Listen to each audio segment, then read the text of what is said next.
नमस्कार आदरणीय व्यासपीठावरील मान्यवर, माझे नाव सिद्धी पांडुरंग मानमोडे, शाळेचे नाव जिल्हा परिषद केंद्रीय प्राथमिक शाळा वाणी। आजचा हा आदर्श शिक्षक पुरस्कार वितरण सोहळा तसेच गुणवंत विद्यार्थी बक्षीस वितरण सोहळा आमच्या शाळेतील आदर्श शिक्षिका शेख मॅडम यांनी आपल्या वडिलांच्या स्मरणार्थ हा कार्यक्रम आयोजित केला आहे। मॅडमचे कौतुक करावे तितके कमीच। आपल्या वडिलांच्या स्मरणार्थ कार्यक्रम आयोजित करणाऱ्या मॅडमचे प्रत्येक मुलीने आदर्श घेतला पाहिजे व प्रत्येक मुलगी आदर्श मुलगी बनेल। आपल्या कष्टाची शिदोरी तो हसत हसत आपल्या मुलांवर गुणगान करतो।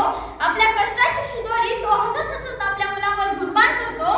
अरे तो बापच असतो, अरे तो बापच असतो, तो दुःखामध्ये सुद्धा आपल्यासाठी हसत असतो। अरे तो बापच असतो, अरे तो बापच असतो। बाप म्हणजे पृथ्वीवरचा जिवंत देवच असतो। बापाची पुण्याई कोणीच फेडू शकत नाही। बाप म्हणजे आयुष्य असतो, बाप म्हणजे आयुष्य असतो। मॅडमनी बाप विषयावर ऑनलाईन भाषण स्पर्धा ठेवल्या, त्यामध्ये व्ह्यूज, कमेंट, लाईक्स याच्यावर मार्क ठेवले। मी माझा व्हिडिओ सर्व नातेवाईक, शेजारी पाजारी सर्वांना पाठवले। मला सर्वात जास्त व्ह्यूज मिळाले व माझा प्रथम क्रमांक आला। मला इथं बोलण्याची संधी दिली त्याबद्दल मॅडमचे खूप खूप आभार। त्यांनाही खूप पुरस्कार मिळाले आहेत, त्या आदर्श शिक्षिका आहेत, त्यांना शुभेच्छा देऊन